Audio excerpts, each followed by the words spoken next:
main guitar instructor Miles, and today we're going to be talking about 5 pentatonic scale shapes. And, we're going to talk about how to apply them and how to memorize them. And so let's dive right into the lesson. And of course, there's an accompanying guitar lesson in the description, which is on my website. So, anyways, let's dive right in.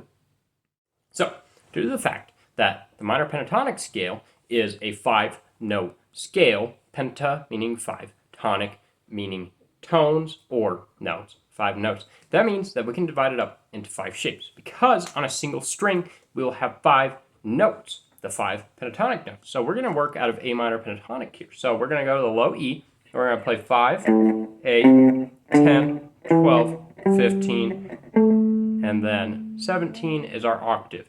But really, most important is that you play 5, 8, 10, 12, and 15. And those are going to be your starting notes for each position. And so most of you probably already know the first position of minor pentatonic, which is where we'll play 5, 8 on the low E, 5, 7, 5, 7, 5, 7, 5, 8, 5, 8.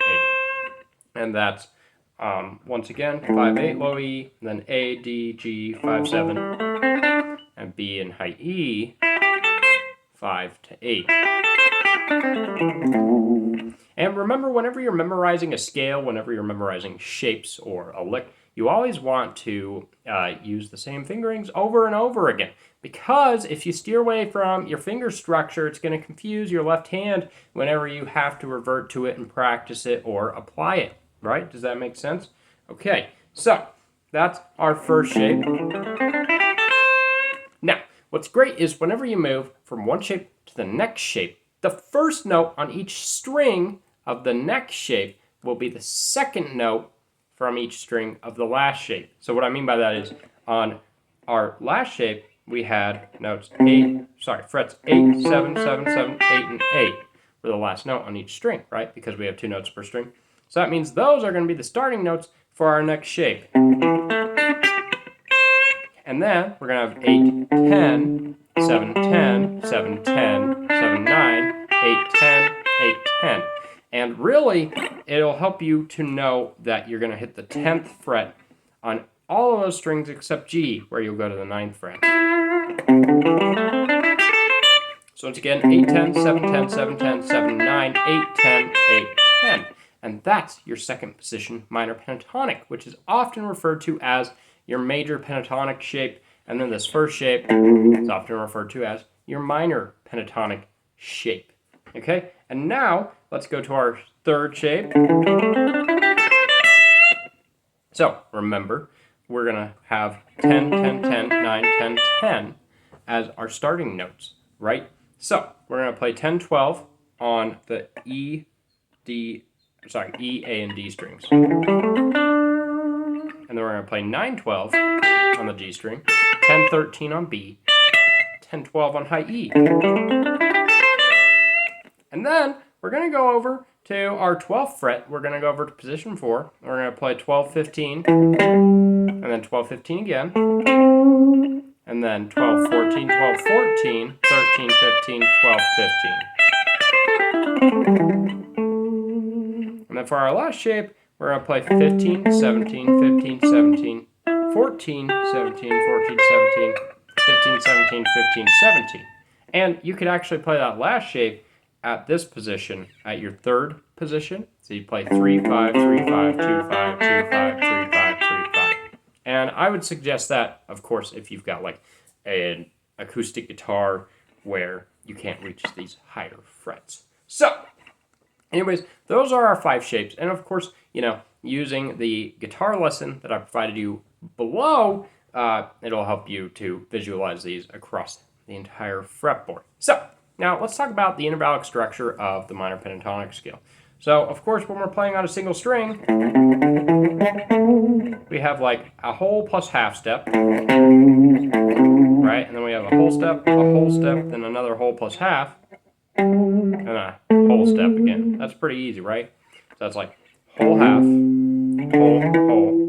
whole half, and whole. Okay, now think about it. Whenever you're transitioning from one shape to the next, you might notice some similarities in the fingerings, right? Well, let's pay attention to some if you don't know what I'm referring to. So, remember, scales at the end of the day are just groups of notes. They're sequences of notes that have root notes and then they repeat at the octaves. So, let's look at, let's say, D, E, G, A, C, and D.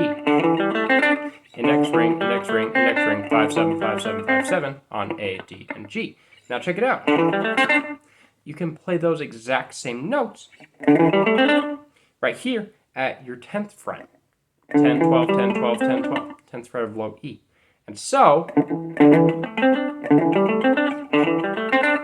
as you can see, once you start to recognize these patterns and where they are, and recognize these left-hand fingerings, then it'll make it really easy to start to remember these shapes. And that all kind of starts with memorizing the fretboard, remembering the note names, and I have a video about that on my channel if you want to check that out. So, anyways, that's just one example. Another example is, let's say, let's look right here. Okay, so we have our first position A minor pentatonic. If we go to our 12th fret of our A string, and we play the first 4 strings of that position, 12, 15, 12, 14, 12, 14, 13, 15, and then we'll actually play the high E as well, 12, 15. That's the same, those are the same notes that you play when you play these 5 strings.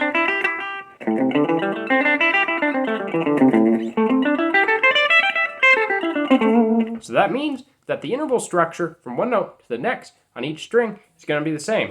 So, right here, we have the whole plus half, which is a minor third or 3-fret interval. Then we have a whole step, whole step, whole step, whole plus half, minor third again. And then you go here to the 12th fret of your A string. You have the minor third interval, whole plus half, whole step, whole step, whole step, minor third interval.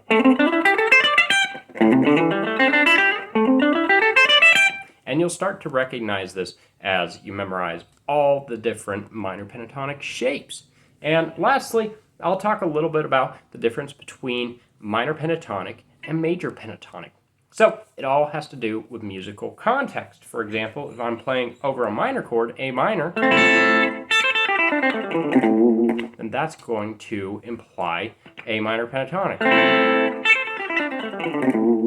All right, and then if I'm playing over a major chord like C major,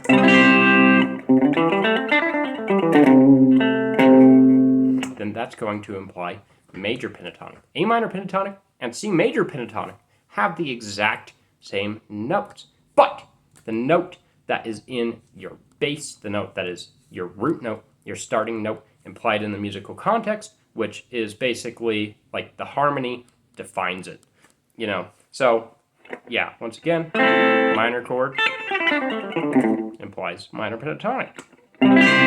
Major chord is major pentatonic.